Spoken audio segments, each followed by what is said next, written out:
교회를 향한 하늘에 계신 우리 주님의 편지죠. 요한계시록은 반드시 속히 될 일을 기록하고 있죠. 특히 주님의 재림과 함께 이루어질 구원의 완성에 대해서 기록하는 게 요한계시록입니다. 이 요한계시록이 세상이 어떻게 망할 것이냐, 언제 망할 것이냐, 그게 초점이 아니고 예수 그리스도의 왕권의 초점이에요. 부활하신 왕이 하늘과 땅의 모든 권세를 가지고 세상 역사도 다스리고 교회도 다스리고 계신다. 그걸 알고 믿도록 하기 위해서 요한계시록을 우리에게 주신 거죠. 그러니까 우리가 계시록을 대할 때에는 우리를 사랑하신 그리스도를 바라보고 그분의 영광, 그분의 권세를 주목하면서 이 계시록을 읽어야 됩니다. 내가 어떻게 될 것인가?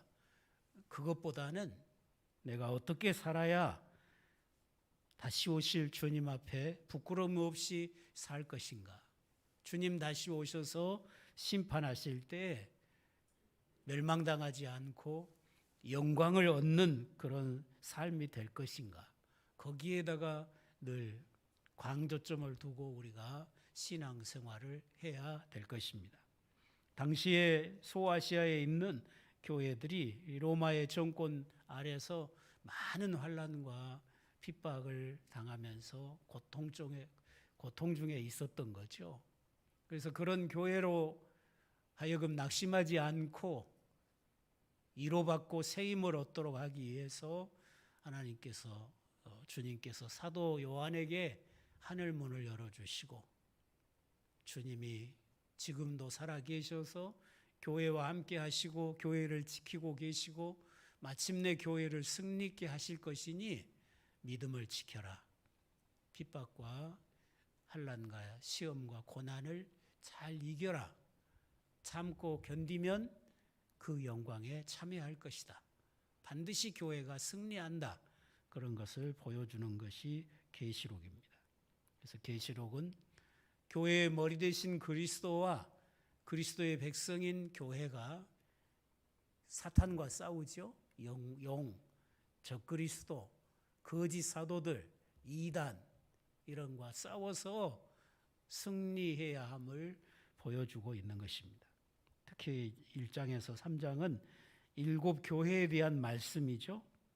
요한 사도를 통해서 7 교회에 편지를 보내고 계시잖아요. 근데 그 7 교회에 편지를 보내신 주님의 모습이 왕의 모습이에요. 영광의 왕의 모습이죠. 발에 끌리는 옷을 입고 얼굴은 해같이 빛나고 입에서는 금이 나오고 발은 빛난 주석 같고, 그래서 교회를 대적하는 모든 원수를 밟아서 심판하실 심판주의 모습을 보여주십니다. 그런데 주님이 7 촛대를 붙잡고 계시고 7 별을 붙잡고 계시잖아요. 그래서 7 별은 7 교회의 사자들이다. 주님이 세운 목회자들을 말하는 거죠. 사탄이 공격하면 제일 먼저 목회자를 공격하잖아요. 그런데 주님께서는 목회자를 붙잡고 자기 교회에 공급할 은혜를 공급하시는 거죠. 그리고 7 촛대, 금촛대는 7 교회를 의미한다고 설명하고 있어요. 교회가 이 땅에 아무리 고난과 환난과 시련을 겪는다고 해도 버려져 있는 게 아니라는 거죠. 주님이 친히 촛대 사이로 거닐고 계시잖아요. 주님이 교회와 함께 하시고 교회의 모든 것을 주관하시면서 지키고 계신다는 거예요. 주님이 이미 승리하셨잖아요. 죄를 이기고 또 사탄을 이기고 사망 권세 이기고 부활하셔서 하늘 보좌에 취임하셨는데 그분이 교회의 머리시니까, 머리가 승리했으니까 지체된 교회도 반드시 승리할 거라는 것을 분명하게 보여주는 것이 계시록입니다. 첫 번째 교회가 에베소 교회죠. 7 교회가 나오는데 이 7 교회는 당시에 소아시아에 있던 7 교회예요. 근데 그 일곱이라는 숫자가 계시록에서는 상징적인 숫자거든요. 완전수예요. 그러니까 이 세상에 주님이 재림하실 때까지 이 땅에 존재하게 될 모든 교회를 상징하는 거죠. 그래서 모든 교회를 대표해서 일곱 교회를 이야기하고 있어요. 그러니까 주님이 일곱 교회에 보낸 이 편지들은 오늘 우리 교회에 보내시는 편지와 같은 거죠. 오늘 우리가 말씀을 대할 때에 나하고 아무 상관없으면 소용없죠. 이 말씀을 대할 때, 말씀을 들을 때마다 주님은 오늘 나에게 뭐라고 말씀하시는가를 들을 수 있어야 돼요. 오늘 말씀 끝에 뭐라고 그랬어요? 귀 있는 자는 들을지어다. 귀 없는 사람이 누가 있어요? 근데 말씀을 듣는 거는 못 듣는 사람들이 많거든요. 내가 깨어있지 못하면, 나와 주님과의 바른 관계 가운데 서 있지 못하면 말씀을 못 들어요. 못 깨달아요. 그러니까 영적인 귀가 멀어버린 거잖아요. 그러면 안 되는 거죠. 그러면 말씀에 대해서 귀가 닫히면 그 사람은 승리의 삶을 살아갈 수가 없어요. 믿음을 지켜갈 수가 없어요. 말씀을 통해서 주님의 은혜와 주님의 능력을 끊임없이 공급을 받아야만 내 영혼이 건강하게 살면서 모든 어둠의 권세를 이겨낼 것인데, 말씀을 못 들으면 말씀의 씨가 지금 뿌려지고 있는 거잖아요. 밭에 씨가 뿌려지고 있는데 내가 내 마음의 말씀을 듣지를 못하면 새가 와서 다 주워 먹는 거잖아요.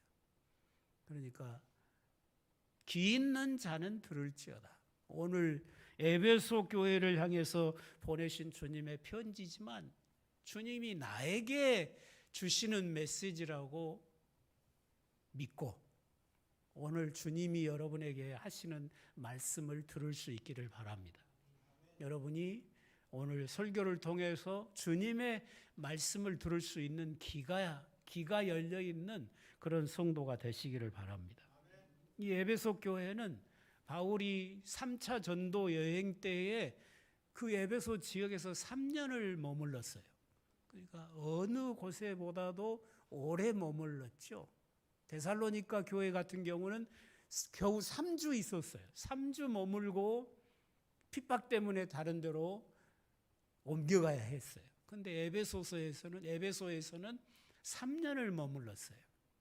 3년을 머물면서 복음을 전하고 교회를 세우고 믿는 성도들을 복음으로 양육하는 목회를 하다가 바울이 떠난 거잖아요.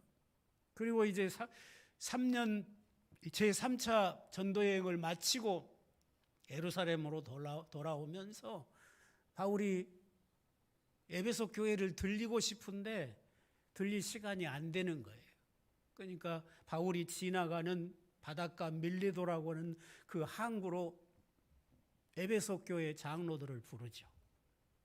불러서 거기서 작별 인사를 하는 거예요. 내가 지금 예루살렘으로 가는데 내가 예루살렘으로 가면 나는 붙잡힐 것이다. 나에게 큰 환난과 결박이 기다린다. 그러니 다시는 우리가 서로 얼굴 보기가 어려울 것이다.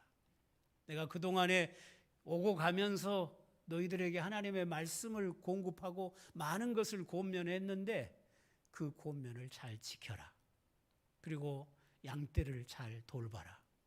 장로님들이니까 양떼들을 부탁한다. 내가 떠나면 이리떼가 와서 양떼들을 물어가려고 할 것이다. 그 이리떼가 뭐예요? 교회를 파괴하려고 달려드는 사탄의 종들, 이단들, 사이비들, 적그리스도들, 거짓 사도들, 이런 게 다 이리떼죠. 교회 성도들은 주님의 양인데 양을 물어가는 게 일이잖아요.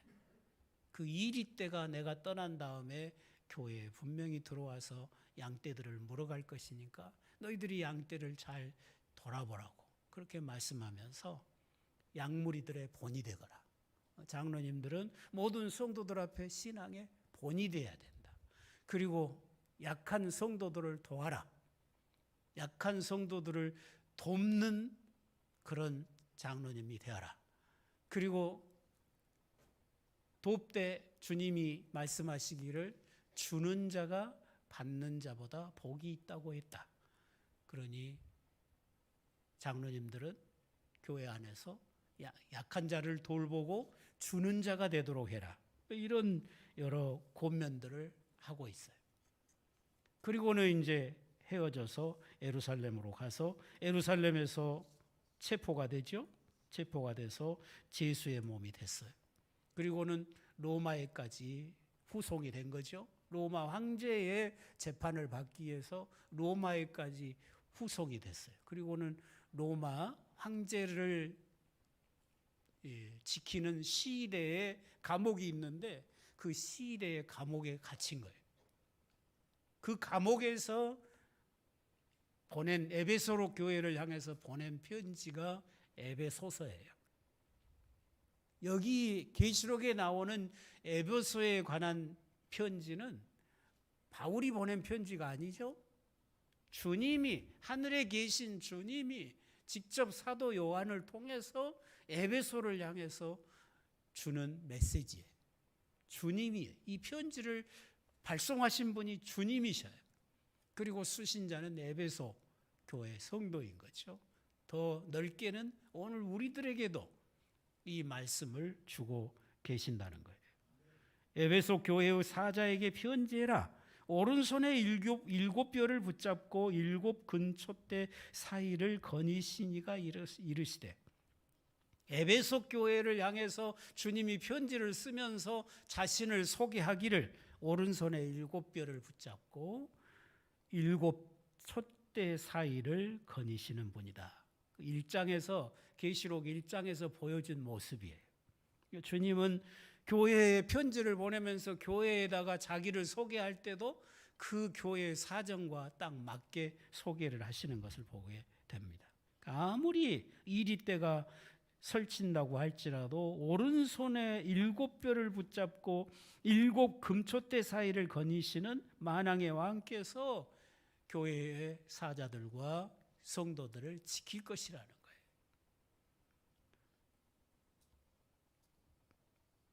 6절에 2절, 3절, 6절에 보면 이 에베소 교회가 칭찬받는 내용이 나오죠. 내가 내 행위와 수고와 내 인내를 알고 악한 자들을 용납하지 아니한 것과 자칭 사도라 하되 아닌 자들을 시험하여 그의 거짓된 것을 네가 드러낸 것과 또 네가 참고 내 이름을 위하여 견디고 게으르지 아니한 것을 아노라. 6절에 보면 오직 내게 이것이 있으니 네가 니골라당의 행위를 미워하는도다. 나도 이 니골라당을 미워한다. 그런 말씀이죠. 그리스도의 영광스러운 이름이 에베소 교회에 있었고 에베소 교회는 그런 그리스도의 이름을 영화롭게 하는 교회였다는 거예요. 그들은 많은 환난 속에서도 주님을 위해서 많은 수고를 감당했다는 거예요. 대부분의 성도들은 환난이 오면 아무것도 안 하려고 하잖아요. 주님을 위해서 아무것도 안 하려고 그래요. 그 믿음이 좋은 사람이 아니죠. 근데 이 에베소의 성도들은 많은 환난 속에서 주님을 위해서 열심히 수고했다는 거예요. 그런 것을 칭찬을 하고 있는 거죠. 그리고 주님의 능력 안에서 모든 것을 견뎌냈다. 환난과 핍박을 견뎌냈어요. 견뎌내지 못하면 그 신앙을 팔아먹게 되는 거고 결국은 주님 다시 오실 때 맞이할 수 없게 되는 거예요. 우리 성도의 삶에 많은 환난과 시험이 있기 마련이죠. 근데 그 시험을 이겨내야죠. 여러분도 어떤 고난이 와도 어떤 시험이 와도 어떤 핍박이 와도 믿음으로 그걸 이겨낼 수 있는 신앙이 되시기를 바랍니다. 누가 무슨 좀 듣기 싫은 말만 해도 그냥 넘어져 버리고 그러지 말고 여러분이 목숨을 내놓고 신앙을 지켜야 되잖아요. 안 그렇습니까? 주님은 우리를 위해서 자기 생명을 내주셨는데 우리는 누가 조금 핍박하면 못 견디고 믿음을 팔거나 사명을 버리면 그건 신앙이 아무것도 아니잖아요. 여기 에베소의 성도들은 그런 환난 속에서 주님의 능력을 힘입어서 모든 것을 견뎠다. 그리고 환난을 핑계로 해서 게으르지 않았다는 것입니다. 진리를 따라 살면서 거짓 사도들을 분별하고 용납하지 않았다는 거예요. 오늘날 보면 이단이 일어나면 잘도 넘어지잖아요. 너무도 쉽게 오래 신앙생활 한 사람들이 이단에 그냥 너무도 쉽게 넘어지잖아요. 그 믿음이 그만큼 엉터리였다는 이야기죠. 내가 예수 그리스도를 진실하게 붙잡고 있다면, 내가 진실로 주님의 양이라면 왜 목자의 음성을 모르고 거짓 목자가 꾀일 때 그리 넘어가냐 그 말이에요. 내가 진정 주님의 양이라면 양은 목자의 음성을 안다 그랬잖아요. 이것이 진리인지 거짓인지 분별할 수 있는 분별력이 있어야 되잖아요. 그런데 이단들이 와가지고 조금 친절하게 하고 조금 따뜻하게 하면 여기가 진짜네? 그러고 다 가잖아요. 근데 에베소 성도들은 안 그랬다. 진리를 따라서 이런 거짓 사도와 이단들, 적그리스도들을 다 분별해 냈다는 거예요. 거기 미혹되지 않았다. 그 게임에 빠지지 않았다고 그랬어요. 이 마지막 때에 여러분 진리를 바로 알고 거짓에 속지 않는, 이단에 속지 않는 그런 신앙을 가지시기를 바랍니다. 그리고 니골라당의 행위를 미워했다 그랬잖아요. 이 니골라당이란 말이 히라보의 니콜라이탄이라는 말인데, 니콜라이톤이란 말인데 백성을 삼키다 그런 뜻이 있어요. 그런데 히브리어로 보면 발람이란 말과 같아요. 발람. 우리가 민수기 24장 이하에 보면 발람이 나오잖아요. 미디안 왕 발락이 이스라엘에 대한 소문을 들어보니까 이스라엘이라고 하는 나라는 여호와라고 하는 신이 함께 하시는데 그 여호와 때문에 아무도 이스라엘과 전쟁에서 이길 수 없다는 것을 알게 됐어요. 그러면 저 이스라엘을 이기는 방법이 뭘까? 한 가지밖에 없다는 걸 깨달았어요. 발락이 영리한 거죠. 여호와의 이름으로 이스라엘을 저주하면 저주받아서 우리가 이길 거 아니냐. 그래서 아주 용한 점쟁이 발람을 복채를 많이 주고 데려온 거예요. 발람은 여호와께서 가지 말라고 막고 나귀가 책망을 하고 나귀가 발람을 땀벼락에 다리를 비벼버리고 해도 하나님 앞에 갈까요 말까요 하고 끝까지 그 복채의 눈이 어두워져서, 그러니까 하나님이 가거라. 처음에는 가지 말라고 했다가 가지 말라고 하는데도 결코 갈까요 말까요 하고 묻고 있으니까 그럼 가거라. 갔어요. 발락이라고 하는 이 임금이 유명한 아주 영리한 사람인 거죠. 산으로 데리고 갔어요. 발람이라고 하는 점쟁이를 산 높이, 이스라엘 백성이 텐트 치고 모여있는 그 진이 다 보이는 자리로 올라가서 저 사람들을 저주해라. 발람의 입에서 저주가 안 나와요. 하나님이 그 입을 주장을 해서 축복이 나온다. 여호와께서 저주치 아니한 자를 내가 어떻게 저주하겠냐. 그러고는 여호와가 얼마나 이스라엘을 사랑한지, 너와 같이 복받은 자가 없도다. 이스라엘만큼 복받은 자가 없다. 나도 저 이스라엘 백성처럼 죽었으면 좋겠다. 저주하라게 세워놓으니까는 저주를 하는 게 아니라 막 축복을 하는 거예요. 그러니까 발락이 발람을 데리고 다른 데로 갔어요. 다른 산으로 갔어요. 거기는 진 끝만 보여요. 근데 그 진 끝에는요, 잡족들이 모여 있어. 아브라함의 혈통이 아니고 애굽에서 나올 때 따라 나온 다른 민족들이 섞여져 있는 데가 진 끝이에요. 이스라엘 백성들이 하나님을 원망하고 불평하고 할 때 그 불평의 시작점이 항상 그 진 끝이에요. 신기하잖아요. 교회에서도 그래요. 주의 일을 앞장서서 하고 열심히 기도하고 열심히 충성하신 분들은 불평 안 하잖아요. 그런데 제 끄트머리에서 따를 뚱 말뚱, 순종할 뚱 말뚱, 믿을 뚱 말뚱, 그런 사람들에게서 불평이 다 나오잖아요. 발락이 그렇게 영리한 거예요. 그 모든 불평, 모든 죄의 시작점인 그 부분만 보여진 곳으로 데리고 가서 저주하라는 거예요. 근데 하나님이 그것도 막으시는 거예요. 여호와께서 허물치 아니한 자들을 내가 어찌 허물하랴. 그 징끝에 문제투성이인 사람들까지라도 그들이 그래도 이스라엘의 하나님이 참 신이라고 믿고 애굽에서 나온 거잖아요. 자기들 문설주에 유월절 양의 피를 바르고 유월절 밤에 죽음을 면하고 나온 사람들이잖아요. 그러니까 하나님은 그들도 저주 못하게 하는 거예요. 발락이 실패했죠. 근데 발람이 집에 돌아가면서 꾀를 가르쳐줘요. 이스라엘을 이기는 방법이 내가 한 가지 있다. 우상의 잔치를 크게 벌려라. 우상 잔치를 크게 벌려놓고 이스라엘의 지도자들을 다 초청을 해라. 그래서 우상 잔치에서 우상의 제물을 함께 먹고 우상의 신, 귀신의 상에 앉게 만들라는 거예요. 하나님을 배신하게 하는 거죠.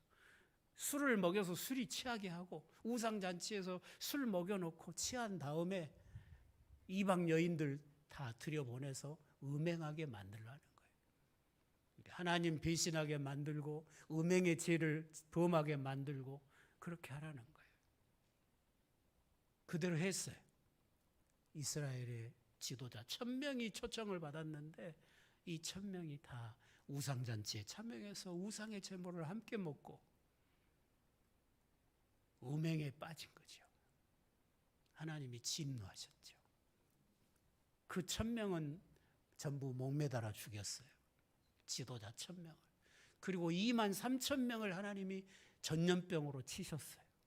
23,000명이 죽었어요. 그게 발람의 꾀. 그게 오늘 나오는 니골라 당의 행위예요. 하나님을 배신하고 우상을 섬기는 것. 예수 그리스도로 기뻐하지 못하고 탐심에 빠져서 자꾸 다른 것을 사랑하는 게 우상 숭배인 거예요. 이게 하나님이 가장 미워하는 거라는 거죠. 14절에 보면 발람의 교훈을 지키는 자, 20절에 보면 이세벨의 음행을 따르는 자, 이런 말들이 나오는데 다 니골라 당을 의미하는 거예요. 니골라 당이 곧 발람의 교훈을 지키는 자, 우상에 빠진 자들이잖아요. 그리고 이세벨은 어떤 사람이었어요?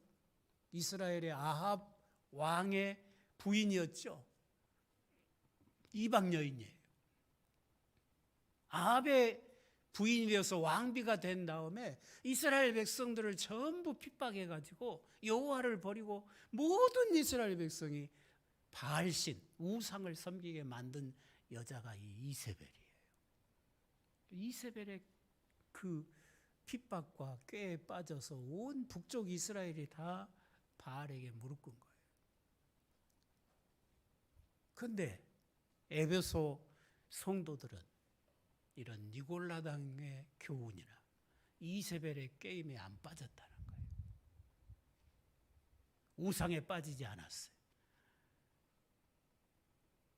오직 주님만을 가장 기뻐하는 그런 믿음을 지켰다는 것입니다. 이런 것들을 칭찬하고 있죠. 오늘 우리들도 주님 앞에 신앙생활을 할 때에 진리를 지켜가야죠. 우상에 무릎 꿇으면 안 돼요. 우상 잠치에 참여하면 안 돼요. 그건 귀신의 상에 교제하는 것이라고 그렇게 성경은 말씀을 하고 있습니다. 4절 보면 그러나 너를 책망할 것이 있나니 너의 처음 사랑을 버렸느니라. 그러므로 어디서 떨어졌는지를 생각하고 회개하여 처음 행위를 가지라. 그리하지 아니하고 회개하지 아니하면 내가 네게 가서 내 촛대를 그 자리에서 옮기리라. 거룩을 지켰어요. 핍박과 고난 속에서 인내하면서 믿음을 지켰어요. 이단을 잘 분별할 수 있었고 그들은 진리를 잘 지켜냈어요. 그런데 사랑을 잃어버렸다는 거예요. 처음 사랑을 잃어버렸어요. 처음에 주님을 향해서 가졌던 그 주님을 향한 사랑과 열심이 식어버린 거예요. 오늘 저와 여러분은 그런 신앙이 되고 있지는 않는가 생각해 보는 시간이 되시기를 바랍니다. 주님이 오늘 저와 여러분을 향해서 말씀하실 때 네 처음 사랑은 어디 갔느냐? 네가 처음 주님 만났을 때 가졌던 그 사랑과 그 열심은 어디 갔느냐? 물으신다면 부끄러운 일이잖아요. 회개해라. 회개하고 그 처음 사랑을 회복해라. 그렇지 아니하면 내가 너에게 가서 촛대를 옮기리라. 에베소 교회를 없애겠다는 말이에요. 그런데 결국에 에베소 교회는 없어지고 말았어요. 에베소에서 바울이 3년을 목회했어요. 그리고 바울 뒤를 이어서 바울의 믿음의 아들 디모데가 가서 목회를 했어요. 그리고 그 다음에 사도 요한이 에베소 가서 목회를 했어요. 그러니까 지구상에서 가장 훌륭한 목회자 세 분이 목회했던 교회가 에베소 교회예요. 그런데 그 교회는 지구상에서 없어지고 말았어요. 왜? 주님을 향한 사랑이 없어져 버렸다는 거예요. 우리와 주님과의 관계에서 가장 중요한 건 사랑이잖아요. 사랑이 식어지면 우리가 주님을 위해서 아무리 크고 위대한 일을 한다고 할지라도 그게 무슨 소용이 있겠어요? 무슨 유익이 되겠어요? 내가 주님을 향한 사랑으로 행하지 않는다면 그건 주님이 받지를 않는 거예요. 오늘 예배하는 이 시간이 진실로 여러분이 주님을 사랑함으로 드리는 예배가 되시기를 바랍니다. 여러분이 교회를 섬길 때, 여러분이 교회에서 직분을 감당할 때 진실한 사랑을 가지고 주님을 향한 사랑을 가지고 교회를 향한 사랑을 가지고 섬기는 생활이 되시기를 바랍니다. 안 그러면 촛대를 옮기겠다는 거예요. 우리에게서 성령을 거둬가실 수도 있어요. 우리와 맺은 언약이 깨질 수도 있어요. 우리가 버림받은 자가 될 수가 있어요. 여러분의 주님을 향한 사랑이 결코 식어지지 않기를 바랍니다. 여러분의 스스로 생각해서 내가 주님을 향한 사랑이나 열정이 식었다고 생각이 되시면 어디서부터 내가 잘못됐는가 찾아내야죠.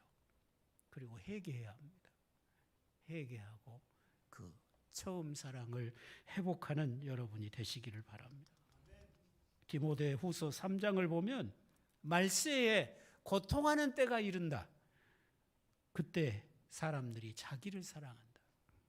돈을 사랑한다. 그리고 돈을 자랑한다. 그리고 교만하다. 비방한다. 부모를 거역하고 감사치 아니하고 거룩하지 아니하고 무정하다. 선한 것을 좋아하지 않는다. 쾌락을 사랑하기를 하나님 사랑하는 것보다 더한다. 경건의 모양은 있는데 경건의 능력은 없다. 이게 말세의 모습이라고 주님이 경고하고 있어요. 그런데 지금 이 세대가 그렇게 가고 있잖아요. 주님을 사랑하는 사랑은 점점 식어가고 교회를 향한 열심은 점점 식어가고 다 자기 사랑, 돈 사랑, 돈 자랑, 교만하고 무정하고 무자비하고 부모를 거역하고 하나님이 세운 목회자를 거역하고 이런 일들이 가득하잖아요. 이게 주님이 경고하신 말세의 모습들인 거예요.